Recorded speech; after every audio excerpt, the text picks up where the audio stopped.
Assalamualaikum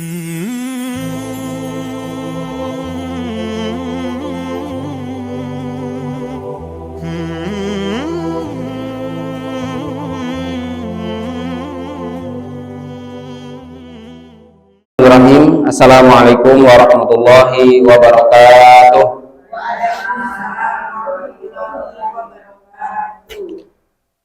Alhamdulillahirabbil alamin, nahmaduhu wa nasta'inuhu wa nastaghfiruh wa na'udzu billahi min syururi anfusina wa min sayyiati a'malina, man yahdihillahu fala mudhillalah wa man yudlil fala hadiyalah. Asyhadu an la ilaha illallah wahdahu la syarikalah wa asyhadu anna Muhammadan abduhu wa rasuluh la nabiyya wa la rasula ba'dah. Allahumma salli wa sallim wa barik ala nabiyyina Muhammad wa ala alihi wa sahbihi wa man tabi'ahum bi ihsanin ila yaumil qiyamah. Qala Allah ta'ala, a'udzu billahi minasyaitonir rajim. Bismillahirrahmanirrahim. Ya ayyuhalladzina amanu taqullaha haqqa tuqatih wa la tamutunna illa wa antum muslimun. Wa qala Rasulullah sallallahu alaihi wasallam, ittaqillaha haitsu ma kunta wa atbi'i sayyi'atal hasanata tamhuha wa khaliqin nas bi khuluqin hasanin, amma ba'd. Para ummahat rahimani wa rahimakumullah, ibu-ibu salihah, ibu-ibu yang mudah-mudahan kita senantiasa istiqomah di atas jalan iman, di atas jalan petunjuk, dan juga di atas jalan Allah Subhanahu wa taala dan Rasulnya. Marilah kita selalu mengawali di setiap nafas kita, di setiap kegiatan kita untuk selalu bersyukur kepada Allah Subhanahu wa taala atas semua nikmat yang Allah Subhanahu wa taala curahkan. Karena kalau tanpa kekuatan dari Allah Subhanahu wa taala, tentunya tidak akan mampu kita untuk membawa diri kita sendiri. Kita tidak akan mampu untuk menjadi diri sendiri kecuali itu adalah karunia dari Allah Subhanahu wa taala. Bayangkan kalau kemudian kita ini tidak saling mengingatkan dengan ujian menuntut ilmu, satu karena memang ada yang sakit, yang kedua karena kesibukan, kemudian yang ketiga terkadang rasa malas yang juga menghantui di dalam diri kita. Tadi dikatakan ada rame datang tapi ternyata ustadznya tidak ada, berhalangan. Ada ustadznya, ada pengajarnya, ternyata yang hadir tidak begitu banyak. Itulah ujian menuntut ilmu. Karena kalau kita tanpa diuji, tentunya seolah-olah kita akan merasakan bahwa dengan kebanggaan lah, saya ini adalah memang orang yang paling hebat dalam menuntut ilmu. Karena apa? Ya karena selalu diberikan hal-hal yang ideal. Artinya hal ideal itu kita selalu dipenuhi apa-apanya oleh Allah Subhanahu wa taala. Terbentur dengan anggota yang sedikit mulai malas. Wah, bahulama sampai 30-an gitu ya. Yang setoran ini juga pas sekarang tinggal mengikis, terkikis gitu ya. Nah, ini bahasanya adalah tamhis ilahiyah, saringan dari Allah Subhanahu wa taala. Ibu-ibu kalau bikin teh yang mungkin teh tubruk atau mungkin teh celup juga ya, atau mungkin teh yang meskipun itu adalah udah lembut-lembut tapi kan harus disaring dulu. Nah, ini juga kualitas iman kita juga disaring oleh Allah Subhanahu wa taala dengan sebesar apa pengorbanan kita untuk ilmu tersebut. Sore hari ini kita akan melanjutkan kajian kita, yaitu memasuki hadis yang ke-9 bahkan ya, dari kitab Muslimah dalam Dekapan Sunnah. Apa pentingnya kita belajar tentang poin demi poin atau bab demi bab di buku ini, para umat sekalian? Karena memang ya tentunya sebagai jati diri muslimah itu perlu diarahkan. Agar apa? Agar setiap kehidupan kita terarah dan kemudian mengikuti petunjuk yang sudah pernah juga dilalui oleh para sahabiah radhiyallahu anhunna, yaitu memang betul-betul mereka-mereka ini adalah wanita-wanita pilihan, wanita-wanita pendamping setia para sahabat. Tentunya ini menjadi cerminan bagi para umat sekalian untuk apa? Di dalam menjalani kehidupan ya betul-betul kita sesuai dengan apa yang Allah harapkan dan juga dicontohkan oleh Rasulullah Muhammad SAW. Adapun hadis yang ke-9 dengan judul karena Islam memuliakan dan menghormati wanita, jangan sembarang orang engkau persilakan masuk rumah. Ini menjadi sebuah peringatan, menjadi tanbih atau perhatian bagi para ummahat atau kaum wanita secara umum, bahwa Islam telah menghormati dan bahkan memuliakan kaum wanita. Mungkin pernah kita bahas bagaimana ketika jahiliyah itu sama sekali tidak menghargai sedikit pun tentang peran wanita atau keberadaan wanita di dunia ini, di muka bumi ini. Islam datang, Islam hadir dengan membawa pencerahan. Islam hadir dengan membawa keadilan. Untuk apa?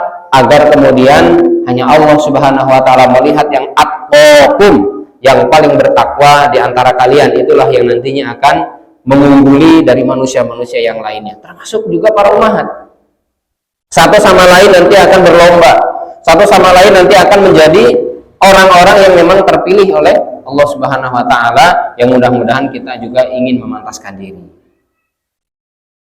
An Uqbah ibni Amir radhiyallahu anhu, hadis ini dari Uqbah bin Amir radhiyallahu anhu, anna Rasulullah sallallahu alaihi wasallam qol, bahwa Rasulullah sallallahu alaihi wasallam bersabda, iyyakum wa dukhula 'alan nisa, terlarang bagi kalian, atau mungkin bahasa lugasnya, janganlah kamu masuk ke tempat-tempat kaum wanita. Secara nalar saja para jemaah sekalian, kalau kita coba lihat misalkan di tempat-tempat umumnya, di masjid saja, di masjid ya, itu kan ada tempat laki-laki, ada tempat wanita, kan gitu ya. Ini tempat wudunya laki-laki, kemudian mungkin yang kanan laki-laki, yang kiri tempat wudu wanita atau akhwat. Ini artinya apa? Bukan kemudian membeda-bedakan dengan bahasa kitanya diferensiasi sosial, bukan seperti itu. Akan tetapi karena apa? Ada aurat yang harus dijaga. Ada aurat yang memang harus dan betul-betul dijaga rapat-rapat. Supaya apa? Agar tidak terumbar. Nah, maka dalam hal ini adalah peringatan. Kum di sini adalah kepada kaum laki-laki, dilarang bagi kalian wahai kaum laki-laki. Untuk apa? Wadukhula 'alan nisa, yaitu memasuki tempat-tempat yang memang itu khusus untuk kaum wanita. Nah, termasuk mungkin hal ini ya ketika di pondok pesantren ya. Itu kan yang ideal adalah ya laki-laki sendiri, kemudian yang perempuan juga sendiri. Karena apa? Karena memang ini sangat untuk menjaga sekali, dan ini penting sekali di dalam agama kita yang semuanya sudah betul-betul diatur dengan sedemikian rupa dan juga penuh dengan kemaslahatan. Faqala rajul minal ansor, kemudian ada seseorang dari kaum ansor, ada di golongan ansor ya, di Madinah berarti ya, itu bertanya, ya Rasulullah, wahai Rasulullah, afa ara'aital hamwa, bagaimana kalau dengan ipar? Ini bertanya ya, karena memang di sini dianggap bahwasanya ipar itu paling dekat dengan kita. Ini adalah yang paling dekat dengan kita. Itu gimana kira-kira? Kalau bahasa lugasnya mahram atau bukan, kan gitu ya. Maka qala, Nabi menjawab, alhamu al-mautu. Ipar kalian adalah kematian kalian. Jadi bukan kemudian ipar itu adalah mati atau ipar itu harus dibunuh, bukan. Maksudnya ipar kalian adalah kematian kalian, itu yang harus betul-betul dijaga. Terkadang banyak pelakor, terkadang banyak juga isu-isu perselingkuhan, atau mungkin sebuah bahasanya racun lah gitu ya, racun-racun yang mematikan dari hasutan-hasutan, itu karena terlalu dekat dengan orang lain yang di situ sebenarnya adalah bukan mahram. Bukan mahram dari ibu-ibu, mungkin kalau yang sudah sepuh-sepuh ya tapi sama aja namanya bukan mahram ya, statusnya bukan mahram ya. Nah, maka ipar itu termasuk bukan mahram kita. Karena apa? Sah dinikahi oleh, iya, karena bukan mahram ya berarti sah untuk dinikahi atau menikahi. Artinya atau mungkin yang si akhwat ini ya menikah dengan ipar tadi itu ya boleh ketika sudah misalkan meninggal, atau mungkin sudah cerai dengan si suaminya, atau mungkin si suami tadi sudah cerai dengan istrinya tadi misalkan, kemudian di situ membawa adik perempuan si istrinya tadi. Nah, ini riskan, apalagi tinggal serumah. Nah, maka dalam hal ini perhatikan, perlu kita perhatikan sebagai penjagaan bagi sang suami, agar betul-betul rumah tangga itu langgeng, sakinah, mawaddah, warahmah betul-betul terwujud di dalam rumah tangga kita. Kemudian juga termasuk adalah penjagaan bagi istri, apalagi kalau misalkan kita ini adalah suami, kok kemudian punya adik yang sudah bujang, usia-usia misalkan 20 tahun ya, 20 tahunan lah, apa 30 tahun, tinggal bersama istri kita satu rumah, riskan sekali. Ya bingung bagi istri itu, kenapa? Karena istri mau buka aurat juga ya harus pilih-pilih tempat, karena apa? Di situ ada iparnya. Atau kita termasuknya juga kikuk lah ya, kalau suami kok kemudian di situ hidup bareng dengan adik ipar dari adiknya istri kita. Berarti kan adik dari adiknya istri kita itu berarti kan dia ipar kita. Ya masa iya kok kemudian mau asal-asalan. Dan juga harusnya ketika mereka tinggal juga ya harus bisa menjaga aurat. Akan tetapi sebisa-bisanya menjaga aurat, banyak sekali fitnahnya. Karena apa? Karena memang disinilah agama mengatur, sehingga bukan kemudian itu tidak ada tolong menolong, tidak ada bahasanya mungkin wah kok kejam banget sih, wong adiknya mau tinggal bareng mau ini. Harus bisa menjaga sikap. Kalau masih anak kecil, masih usia-usia SD, silahkan, itu juga sudah harus bisa dijaga sikapnya, atau mungkin bisa diatur dengan agama. Apalagi kalau sudah gadis, apalagi usia kuliah, karena mungkin jauh rumahnya, kemudian ngekos daripada mahal, ikutlah dengan kakak iparnya, atau ikut dengan kakaknya, di situ ada kakak iparnya dan di rumah. Perkewuh kalau bahasanya orang Solo ya, itu bingung bu ininya. Karena apa? Terkadang mungkin dia lepas jilbab, dilihat oleh si suami dari istrinya tadi atau kakak iparnya. Ya kalau tanpa ada kikuk, tidak ada rikuh bahasanya mungkin dalam bahasa kita, berarti imannya bermasalah. Imannya bermasalah kalau seperti itu. Karena apa? Sebenarnya auratnya terbuka, tersingkap. Nah kemudian intisari dari hadis Nabi Shallallahu Alaihi Wasallam ini, hadis riwayat muttafaqun alaih ya. Yang pertama adalah hadis ini berisi larangan bagi laki-laki untuk masuk ke tempat kaum wanita kecuali wanita tersebut ditemani mahramnya.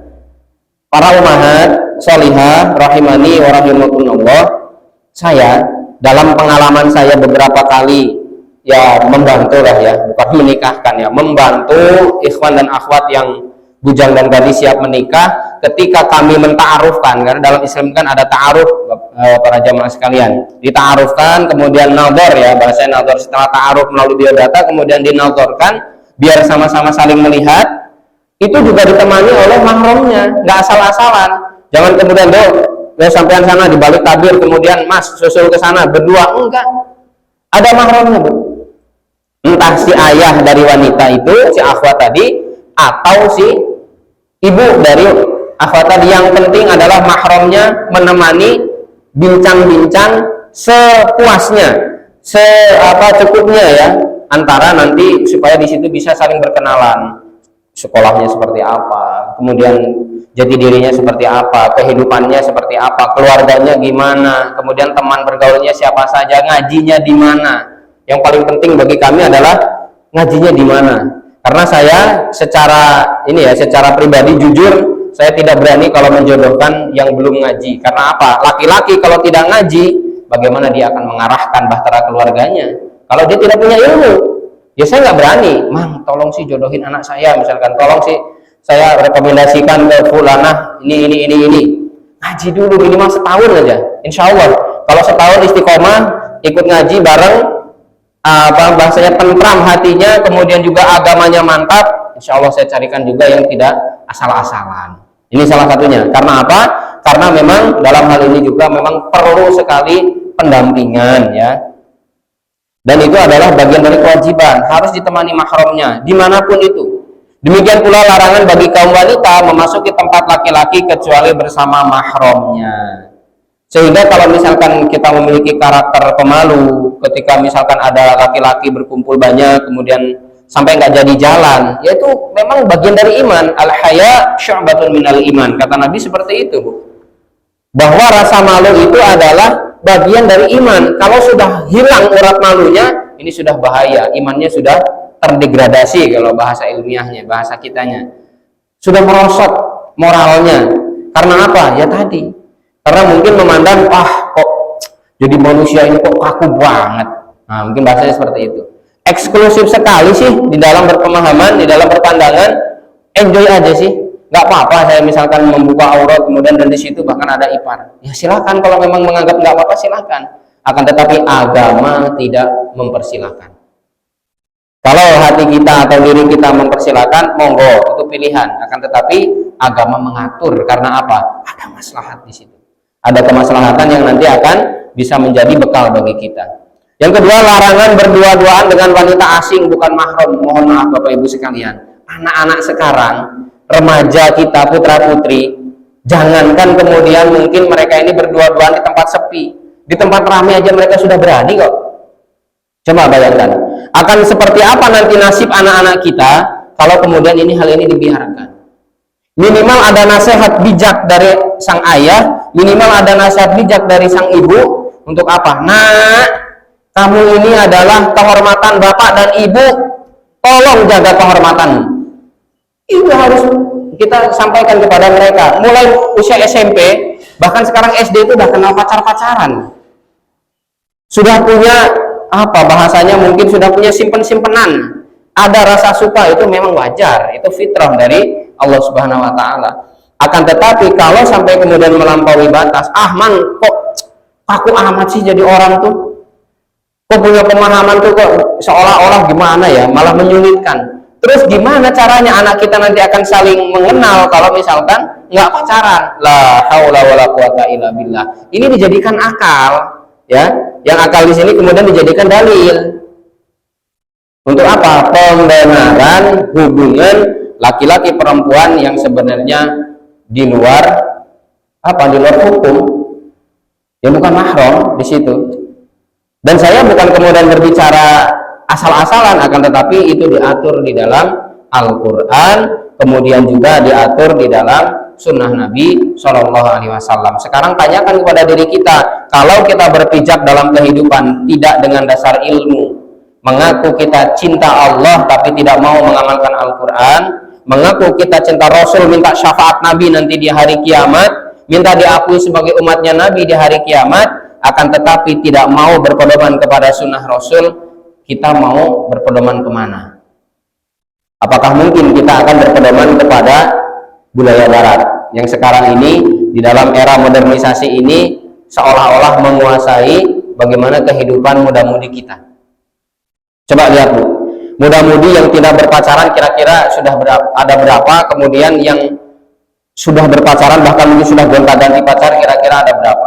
Ini hubungannya ada di poin nomor 2. Maka berdua-duaan dengan wanita asing yang bukan mahram termasuk dalam hal ini karena kita dimudahkan dengan alat telekomunikasi, ya ini wasailul itisal kalau dalam bahasa Arabnya ya, sama itu chattingan. Dan bahkan ya terkadang kalau di sesama aktivis itu ada istilah lucu, CBSA, cinta bersemi sesama aktivis. Artinya apa? Tahu-tahu jam 3 membangunkan si akhwatnya, klining ke si ikhwannya, ke ustadznya, ustadz muda gitu ya. Ustadz udah sholat belum? Itu ada. Atau mungkin yang ganjel yang lakinya, ukti, atau bahasanya gitu kan kalau sekarang ini. Ngajinya bareng, kemana-mana bareng, kemudian ada rasa timbul dari mata kemudian turun ke hati. Oh kayaknya saya serak dengan ini, mudah-mudahan dia akan menjadi pendampingku. Tapi caranya salah. SMS-an, dari SMS-an kemudian ada chattingan ya, kalau sekarang chattingan, akhirnya telepon-teleponan dengan suara yang mendayu-dayu, dengan suara yang lembut, akhirnya kan tertarik tuh si ikhwan, sampai kemudian ketemuan ya pacaran. Dan itu juga ya tidak jarang juga dilakukan oleh santri-santri pondok pesantren.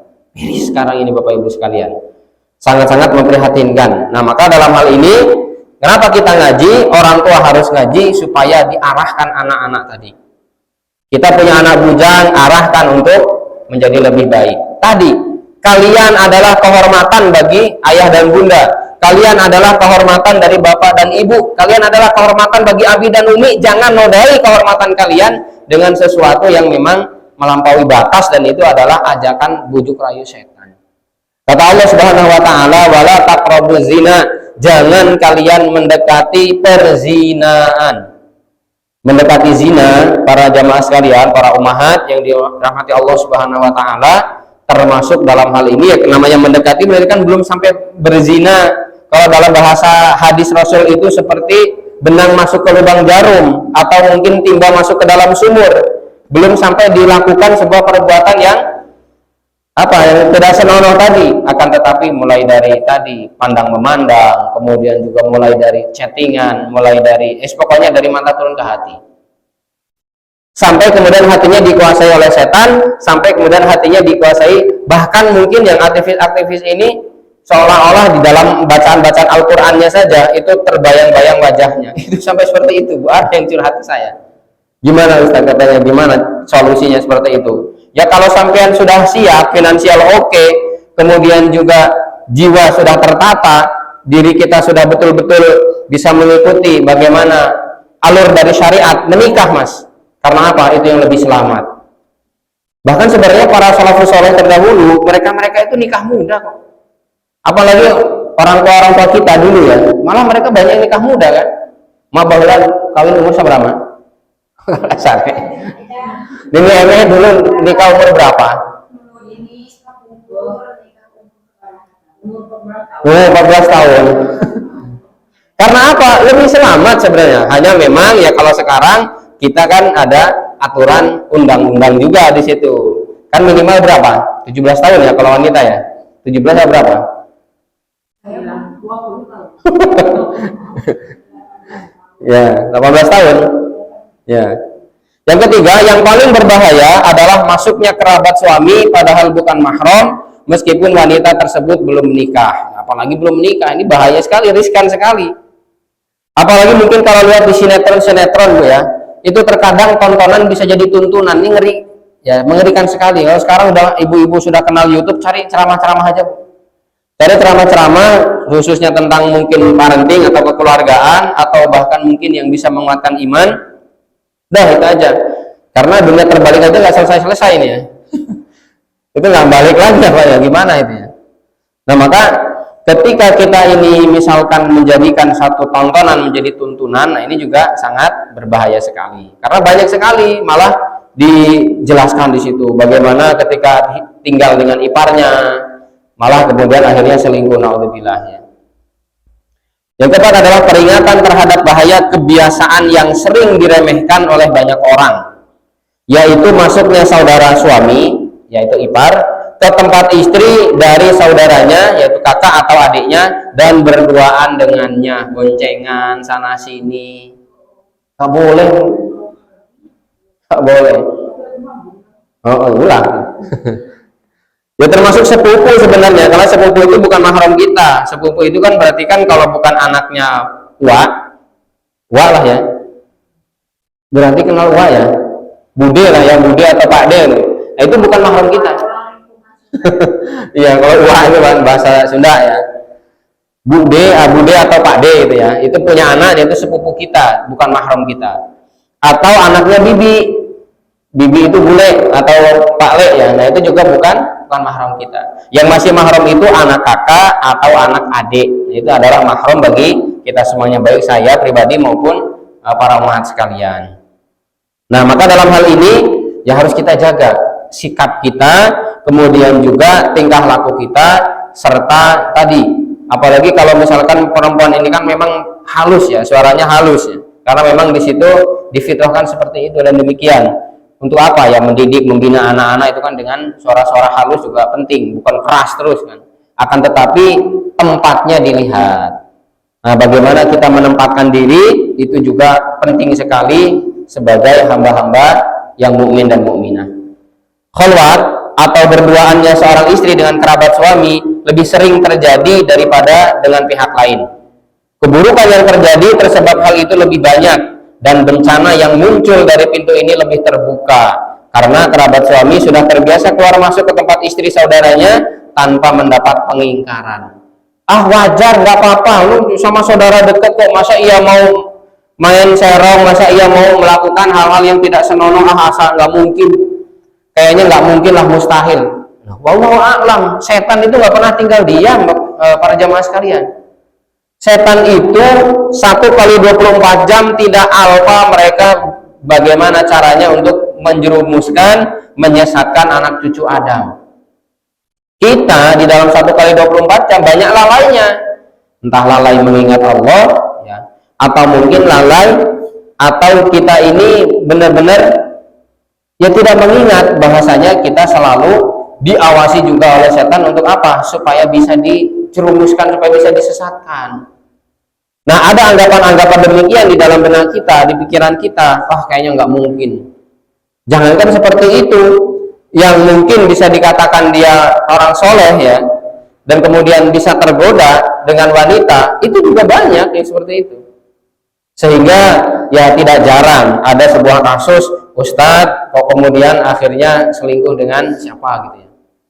Ada yang seperti itu, hanya mungkin tidak banyak. Ya, mudah-mudahan tidak mencoreng nama-nama para dai.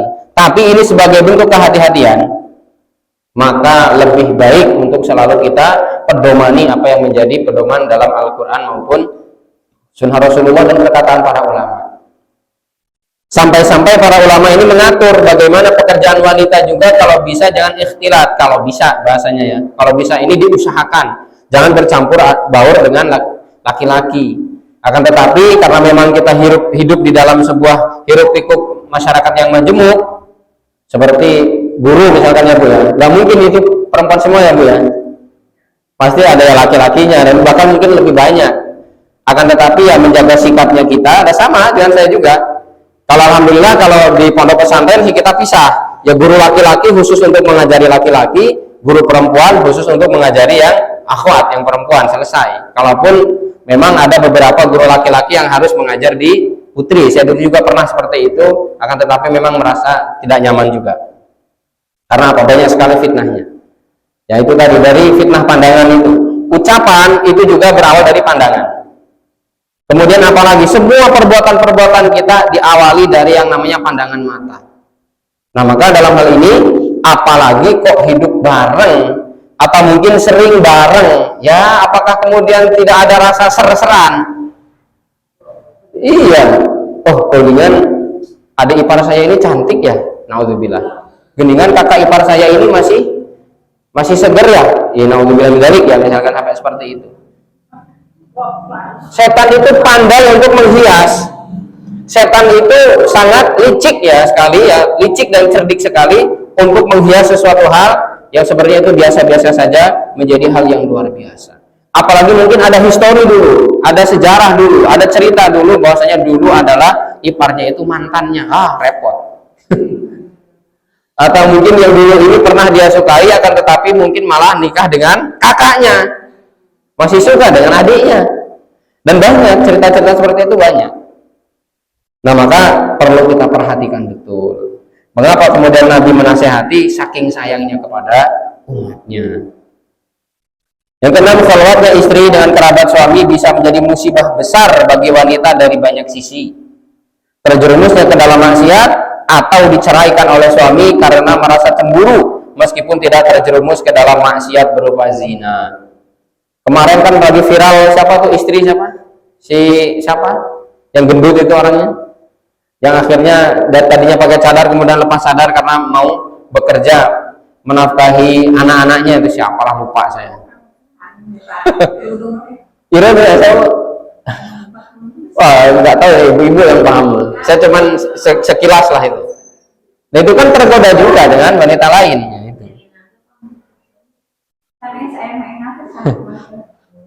Itu. Pokoknya itulah gitu ya. Nah artinya itu terjadi. Itu ada yang seperti itu, ada. Dan bahkan mohon maaf para umat sekalian, di kalangan sahabat pun ada yang mengadu kepada di hadapan Nabi Shallallahu Alaihi Wasallam, hadisnya sahih ya, diriwayatkan oleh Imam Abu Ya'la dengan derajat sahih hadis ini, yaitu sahabat yang pernah berzina hingga akhirnya harus dirajam. Namanya Manis bin Malik. Akan tetapi Allah mengampuni dosanya. Bahkan Nabi sampai mengatakan dalam sabdanya, aku melihat Ma'is setelah memang dia minta dirajam karena sudah berzina dengan wanita yang memang tentunya bukan mahramnya ya, bukan istrinya. Itu dirajam, ya ditanam badannya di dalam tanah ya, disisakan hanya kepalanya kemudian dilempari dengan batu sampai meninggal dunia. hapus semua dosa-dosanya karena dia mengakui kesalahan, dan Nabi melihat bahwasanya dia sedang berenang di sungai surga. Artinya diampuni dosa-dosanya. Tapi yang perlu jadikan catatan oleh kita bahwa sahabat Nabi pun pernah berbuat salah. Sahabat Nabi pun bahkan ini sampai kepada perbuatan yang fatal. Karena apa? Seolah-olah mencoreng nama sahabat. Akan tetapi itulah memang pelajaran dari Allah Subhanahu wa taala bagi kita semuanya. Alangkah betapa setan itu berarti benar-benar dendam kepada manusia. Supaya apa? Supaya gimana caranya kamu tersesat. Supaya gimana caranya kamu ini tidak aman kehidupan kamu, akan saya gelincirkan terus. Akan saya goda terus. Melalui mana? Ya tadi. Maka termasuk wanita itu di dalam perkataan Nabi SAW adalah bagian dari panah-panah iblis, ya, panah-panah yang beracun. Ya. Yang nomor 7, musibah khalwat dengan kerabat suami sama besar dengan musibah kematian bagi seorang wanita.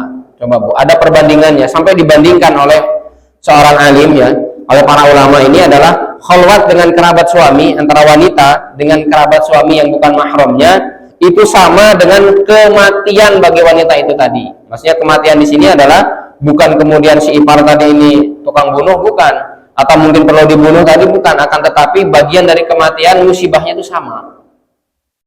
Ketika dia berkhalwat dengan ipar, baik adik ataupun mungkin kakak, itu musibahnya sama ketika dia harus mati, ya, si wanita itu mati. Ya apalagi kemudian sudah ditinggal, nanti kalau sudah meninggal biasanya kalau laki-laki nikah lagi, musibah lagi tuh. Bagi anak-anaknya juga mungkin bisa tidak terurus, ya, atau mungkin yang lain-lainnya efeknya. Yang kedelapan adalah khalwat dengan kerabat suami mengindikasikan atau jadi sebuah ciri-ciri, ya, hilangnya sensitivitas agama bagi seorang wanita, padahal berduaan dan kerabat suami lebih berbahaya daripada kematian. Jadi kalau sudah tidak sensitif hati kita dengan maksiat, kalau sudah tidak ada kertek, kemudian tidak nyaman hati kita, jiwa kita ketika melihat kemaksiatan atau mungkin berdiri di atas kemaksiatan atau tidak sengaja melakukan sebuah kemaksiatan malah kemudian dilanjutkan, berarti memang hatinya bermasalah. Perlu dibengkelkan, perlu diluruskan, perlu untuk kita bersama-sama membersihkan hati tersebut sehingga hati nanti akan mengkilat kembali, sehingga hati kita akan terkondisi kembali. Karena apa? Karena tadi banyak mungkin kita memakan hal-hal yang haram atau mungkin bergaul yang berlebihan dengan siapapun itu yang memang sebenarnya membawa kepada malapetaka, membawa kepada kerusakan. Maka kalau kata Nabi SAW, al-mar'u ala dini khalilihi falyanzur ahadukum man yukhalil. Seseorang itu adalah tergantung siapa temannya. Kalau ibu-ibu ini temannya orang-orang pengajian, ibu-ibu ngaji, ya insya Allah kehidupannya akan tertata dengan apa? Dengan ilmu. Kehidupannya akan teratur dengan apa? Petunjuk-petunjuk dari Allah Subhanahu wa taala dan Rasulullah. Tapi kalau teman-temannya itu adalah jago ghibah, tukang gunjing, atau mungkin meninggalkan sholat, berteman dengan orang yang meninggalkan sholat, lama-lama bisa terseret itu. Betul. Berteman dengan orang-orang yang tukang ngutang, lama-lama nggak pernah ngutang juga pengen nyoba-nyoba. Iya. Berteman dengan orang-orang yang suka ngobrolin aib orang lain, lama-lama juga ikut-ikutan. Padahal kita sudah mencep, jangan sampai penting saya bergaul, jangan sampai ngomongin batur. Ternyata ceplos juga. Ini. Makanya memang falyanzur ahadukum man yukhalil, maka lihatlah siapa yang ditemani. Itu menentukan salah satunya dari kepribadian atau sifat watak dan watak karakter dari seseorang. Para ulama rahimani rahimakumullah, demikian kajian kita sore hari ini. Mudah-mudahan dengan adanya kita mengkaji ilmu Allah, yaitu Al-Quran maupun Sunnah Nabi SAW, semakin mendewasakan kita, semakin memberikan pemahaman kepada kita, memberikan keselamatan bagi keluarga kita fi dini hatal akhirah, dan juga kita kelak akan dinanti-nanti oleh Allah Subhanahu wa taala untuk menghuni surganya Allah Subhanahu wa taala. Amin, Allahumma amin. Bila taufiq wal hidayah wa ridha wal inayah. Wassalamualaikum warahmatullahi wabarakatuh.